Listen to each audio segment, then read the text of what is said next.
Can you hear me now?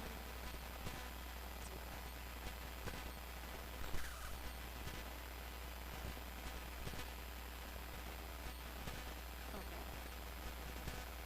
For anyone who is joining us online, I apologize. There is a little bit of technical difficulties with the audio, but please bear with us. I'm going to move on. I think we're good now. Moving on, before we go into our public comment period, I would like to invite Chief Cox to make any comments, if you'd like.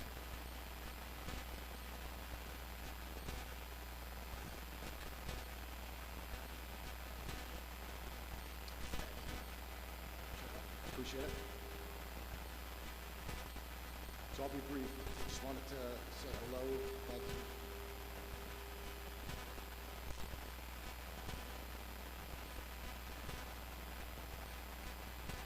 Okay.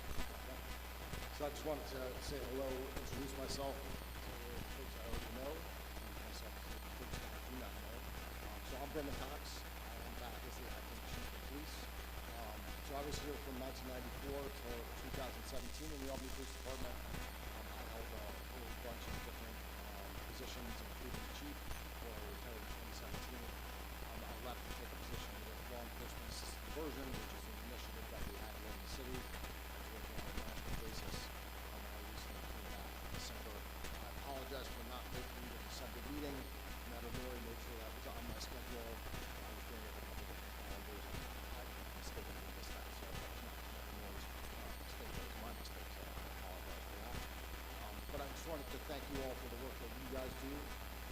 I believe in what you guys do. I believe in our partnership together, and I think it's really important that we ensure that the community understands that we need transparency and accountability. We need to work together as a partnership to ensure that people understand that the police department is accountable to the community.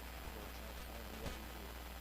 That the actions that we take place, that we take seriously when we investigate, and that you all have some oversight and ensure that the review that we do, the investigations we do are thorough, are accurate, and are timely. We want to make sure that we do that. So I look forward to being a partner with you. I think communication is really important. I know that our Office of Professional Standards ensures that they're communicating with you all whenever we have an incident and whenever there's some legal deficiencies.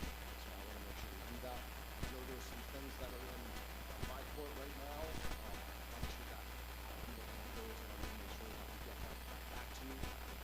Urgent right now is something that's on my desk. I owe you guys some responses for that. I'm going to get that to you. I just want to sit down with my staff, look at that, take a close look at it, and make sure that we can discuss that move forward. That's important. But again, I just want to make sure that we just make sure it's questions. Thank you so much. Board members, any questions or comments for Chief Cox? I just want to say thank you for taking the time to come here tonight. Thank you for making the time to meet with some of our board members. I know I was not able to be there, but Dr. Hardin shared your goals and your commitments to oversight. Heard so many positive things about people that have interacted with you in your former tenure as chief. Very excited to work with you. No apologies needed for missing our last meeting, but we thank you for being here tonight. And the same for Tamika Mori and Detective Lieutenant Liddy. It's very good to have you, and look forward to continue working with you and furthering our goal for transparency and accountability.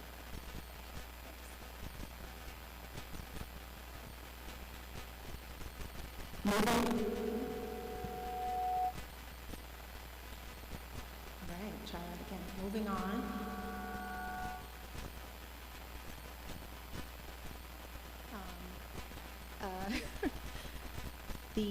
We're moving into our public comment period. Anyone here with us in the chamber or online, if you would like to speak, online you can raise your hand, and we'll have 3 minutes per person if there are any comments at this time.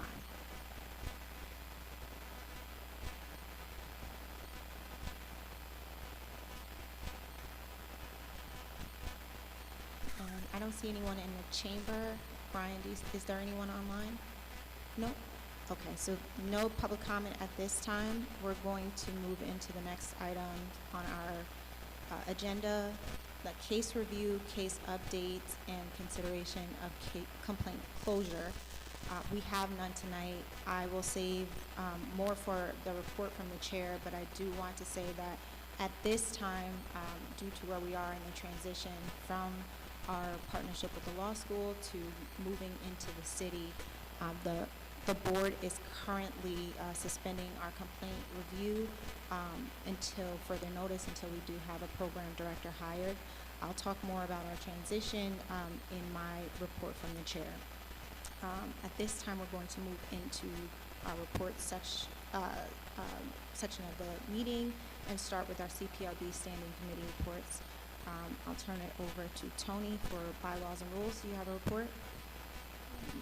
At this time, there's no formal report. There is just, I just want to recognize the fact that there were 4 issues that have been reviewed during these last couple of weeks. They've been reviewed with the consultant and before Shel Villa from the Albany Law School was released from working with us. There are 4 things that we have proposed to be changed in the bylaws, but until we get a program director and some additional staff to maybe do some final reviews, it will be proposed at that time.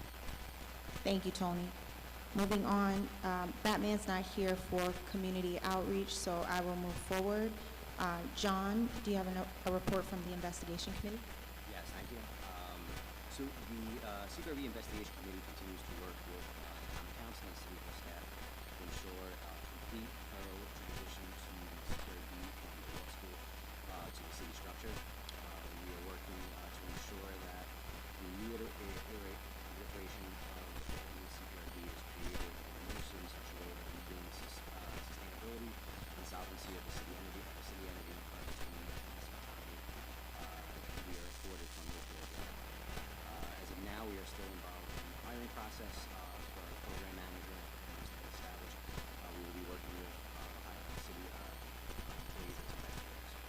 Without a permanent staff to effectively coordinate the process of the case reviews and act as a practical liaison between the community, the city, and the police department. Case reviews cannot be delivered in a consistent and professional manner. The CPRB is committed to performing our job and executing the function to the highest standards and to the greatest expectations of the people.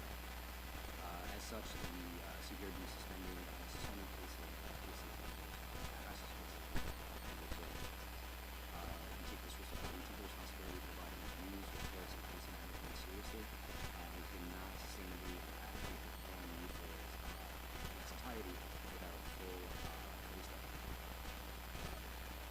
To make it clear, we are still processing complaints, still taking complaints.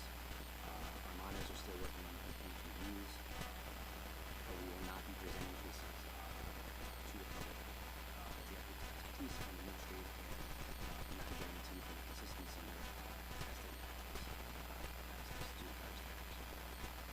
Again, we are performing our duties right now as a matter of course that we will consider infrastructure to ensure that the standards and expectations of the citizen.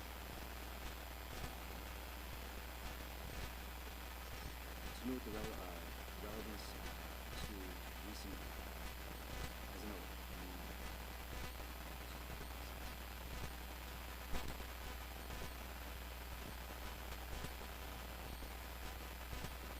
With regards to the recent events, we are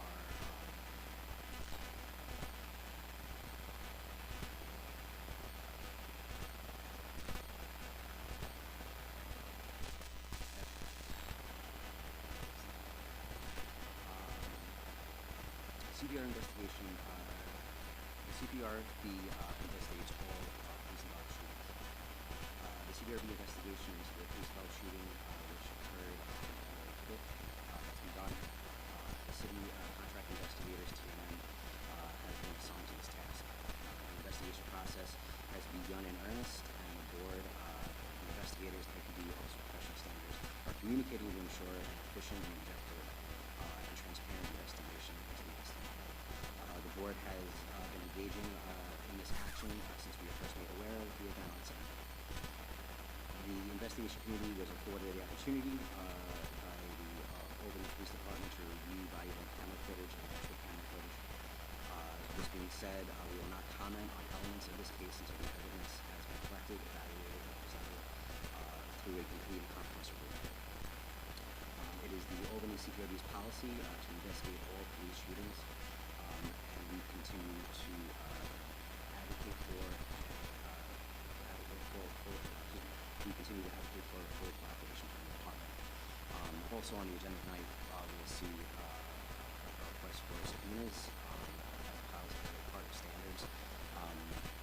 The use of the subpoena to request for materials is part of our protocols, and we do that for full investigations.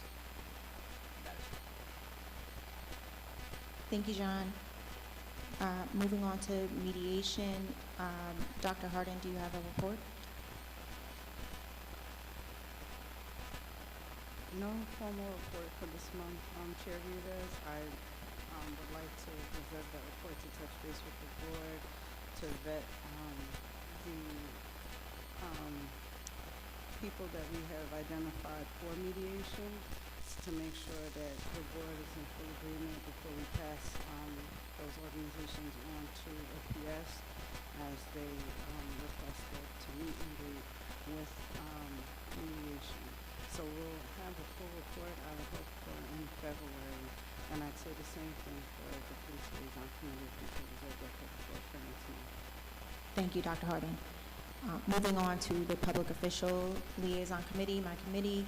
I do not have a report. We have not met after our last meeting, but the general tenor of those meetings have been centered around the transition, which I'll move into my report from the chair. I want to just say we're moving into 2025 and in 2024. I want to just thank the board for all your hard work. There's been a lot that has gone into this transition, and a lot has fallen on us. I want to thank the law school. It was a great relationship, and look forward to finding a way to continue to work together and moving on. And thank you to the Common Council and the staff for your support through the transition. Our ultimate goal is to make sure that we are ensuring an effective oversight for our community, and that remains paramount. With that said, the transition period that we are experiencing, John talked a little bit about how that is affecting our investigative work and complaints. We are currently in the hiring process for a program director, and when that process concludes, we have someone in that role, we can begin to fill other staff positions that we have earmarked in our budget presentation to continue with the work that we have.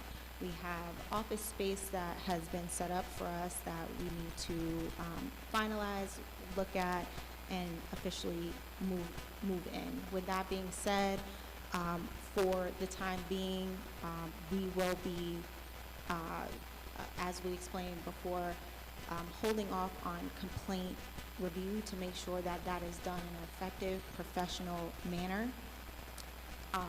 Additionally, with the board members that you see here today, we have lost another board member, Milton Arroyo. He was our newest board member and resigned. This has been covered on the news, and a part of that that coverage included discussions about background checks and making sure that board members are vetted.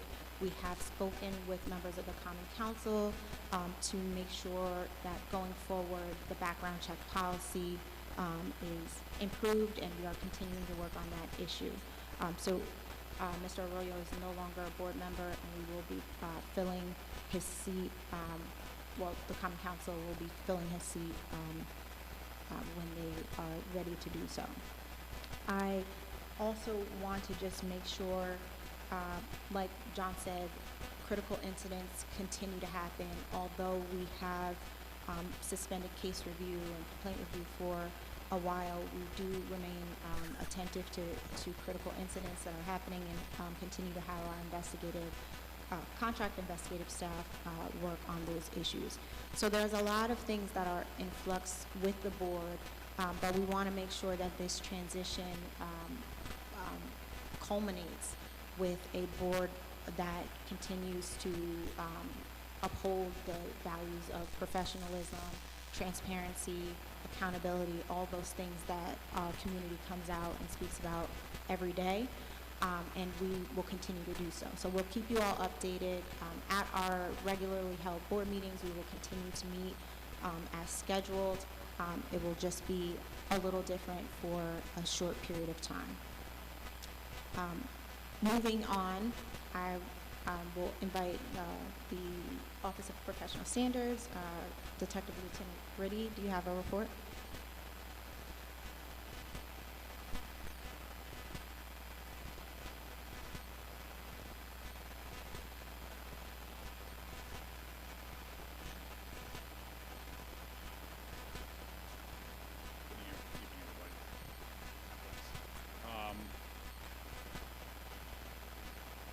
Oh yeah, the show's on. Might just talk a little, sure thing. For those of you that have met me, nice to see you again. For those that have not, I'll introduce myself.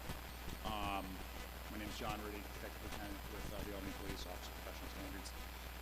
As far as a report from the Office of Professional Standards, we still continue to work diligently on the outstanding complaints the office has right now. We're making an effort to get caught up. I'm sorry, in an effort of that, it's going to still bombard you as a CPRB, but we are making every effort to get caught up so that way there is some closure in all these complaints that come up with the department. We are actively investigating the officer-involved shooting incident that happened this week. All of my detectives are currently actively investigating that and making sure that we have a good, thorough investigation in relation to that from all avenues. On an additional note, outside of any complaints or anything like that, the police department is going to be ramping up its efforts for hiring and recruitment. So we're looking forward to partnering with our community partners to hopefully bring in top quality candidates into our rank and file in the police department. So we're excited to partner with our community. Aside from that, that is all the business that we're attending to right now. If any of you have any questions you'd like to address. Thank you. Board members, any questions for Detective Lieutenant Riddy? Thank you so much. Moving into the next item, approval of meeting minutes. I'm moving to approve the minutes from our regular meeting on December 12th, 2024. Do I have a second? Thank you, Tony. All in favor, aye. Raise your hand. Any opposed? Any abstentions? Hearing none, so moved. Moving on to new business, we have board officer elections this evening. At our December 12th board meeting, we had nominations for myself as board chair, Antoinette Santos as the vice chair, and for John Lewandowski as secretary. So tonight we will, I guess, vote. There's no opposition, but we can vote for each. All in favor for chair, Nairobi Vivas, aye. Aye. All in favor for Antoinette Santos as board vice chair, aye. All in favor for John Lewandowski as board secretary, aye. Aye. All right. And next, moving on, I guess if anybody wants to say anything, I do not, but I'll open it up if anybody else wants to say anything. Moving right along. Adoption of the fiscal year 2025 budget. Moving to adopt the budget. Do we have a second? Dr. Harden, thank you. All in favor, aye, or raise your hand. Any opposed, abstentions? Hearing none, so moved. Next item is the approval of the CPRB report for the third and fourth quarters of 2024. I'm moving to approve both reports. Do I have a second? Thank you, Tony. All in favor, aye, or raise your hand. Any opposed? Any abstentions? Hearing none, so moved. And the amended item under new business, the consideration of subpoenas. I'll turn it over to John and Julie to discuss that. Thank you very much, Chairwoman. Yeah, I'm going to have Julie Schwartz from our contract investigator, T&M, to explain the subpoenas. Like I said in my report, the subpoenas are since our last shooting investigation, it's part of the protocols now that we have a subpoena out to ensure we get all materials and it's clear what materials we want, and this way everyone knows where we stand and the expectation. Julie, I'm going to hand it over to you just so you can explain the individual subpoenas that will be going on. We can see you. You're good. So, as John said, just as a matter of quick form, we're going to, I'm asking for a subpoena for APD for the January 5th, 2025 shooting, officer-involved shooting. I don't want it to be that they're not cooperating. They were going to meet with them on Tuesday, and if the board has, that's just a pro forma thing we're doing. And we're also going to go to the Housing Authority, and if they need a subpoena for their video footage, then I'm asking for that now, so we don't need to come back on that. On AD 2022-02, which is the one we went to court, that wasn't the officer-involved shooting, but we broke off another case involving street encounters. We went to court on that, and the officers complied, and well, 3 of the 4, we're still working on the 4th one. They came in and we interviewed them at the Law Center right before we lost that space, which was very kind of them, on December 18th.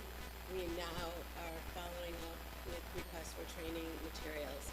I sent a request to APD, and if they need a subpoena, we can provide that for them. So I'm asking for that to be signed now. And we're also trying to work with DCJS Zone 5. And again, if they want a subpoena, so I'm asking for a subpoena for that. So it's really 4 subpoenas, 2 on the January 5th and 2 on AD 2022. Does anyone have any questions on either of those matters? Any questions for Julie? John, do you have a motion? Can I make a motion for 4 subpoenas? First subpoena, should we do one order? For case materials for the January 5th shooting. Do I have a second? Moved and seconded. All in favor? Aye, or raise your hand. Aye. I would like a second subpoena with regards to the same incident for housing footage. Do I have a second? All in favor? Aye, or raise your hand. Any opposed? Any abstentions? Hearing none, so moved. All right. And again, the subpoenas that we're putting out, it's not saying that we're not getting information. It's just this is our pro forma for shootings. The next 2 are in regards to shooting AD 22-2, and that is training materials. Do I have APD? Can I get a second for a subpoena for training materials? All in favor? Aye, or raise your hand. Any opposed? Abstentions? Hearing none, so moved. And then the final one, again, this is related to the incident AD 22-2, a subpoena for DCJS Zone 5 training center materials. Or raise your hand. Any opposed? Any abstentions? Hearing none, so moved. Thank you, John. Thank you, Julie. Thank you. Moving on to board member comments. before we adjourn, is there anything that board members would like to speak on? No? All right. With that, moving to adjourn tonight's meeting. Do I have a second? Second? All in favor? Aye. Thank you, everyone. Have a good evening.